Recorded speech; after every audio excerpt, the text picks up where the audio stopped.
другото, јас сум роден во Бугарија. Моите се од Егејскиот дел на Македонија и кога бил тој екзодусот по сила на нештата се преселиле во Бугарија и после тоа 72 година сме дојдени во Македонија. Тоа го кажам од причина што до ден денеска патот и инфраструктурата према Бугарија се уште е пречка за непречено движење, да кажеме, и на трговијата, и на стоката, и на капиталот.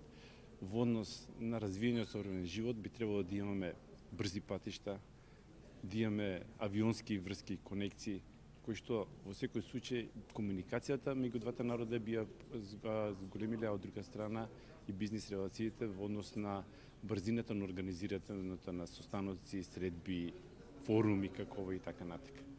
Па ние на културно поле сме слични, значи ние имаме иста култура, исти јазик, исти религија, што тоа само може да ни даде една позитивна страна на целата таа работа и кое што може се повеќе да се залагаме да тоа се развива како такво. Минатото е минато кај сите народи, ние треба да гледаме према иднината, која што ги отвара вратите и перспективите.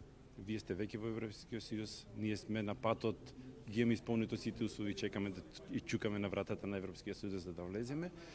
Со самото тоа влегување тогаш веќе и една од главните бариери меѓу државите, а тоа е границата, нема да постои, тоа остава уште поголем простор за нашето доближување и на културното поле. Значи, не само на бизнис релациите, него и издигнувањето и доближувањето на културното поле. Дали се тоа историја, песни, ликовни изложби, музички фестивали и така натака.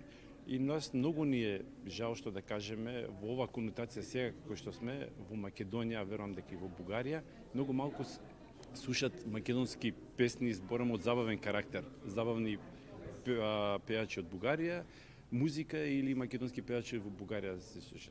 А предимно слушаме, да кажеме, српски или така натака. Значи тоа е нешто на кое што треба да поработи и идниот претседател на државата и идните политици во Бугарија, за да може да го доближат со самото тоа, ќе го доближат и културното ниво на двата народа. Верувам дека Бугарија како членка на Европскиот сојуз треба да си го даде својот глас за нашето примање во Европскиот сојуз. Тоа мислам сосема доволно што може да го направи, пошто верувам дека и вие како земја сте релативно мала во границите на овакво, али како членка имате равноправен глас за било што да се кажете во Европа. Ние досега имавме проекти по ИПА програмите кои што на меѓуграничната соработка соработувавме со Бугарија, значи Македонија, Бугарија, да.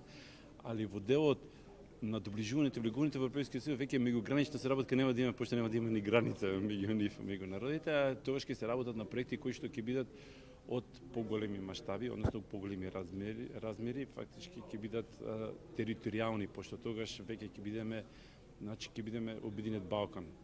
И тоа е сон на секој, затоа што сите други пазари се мали. 8 милиона е мал пазар, 2 милиона, 7 милиона, значи држава испод 20 милиона пазар, мислам дека е мал и лошо да се затворат во своите граници луѓето. И затоа треба да направиме све, сите претседатели на државите, посебно на Балканот, да се отворат границите и да почне комуникацијата непречено на капитал, на стока, на информации, на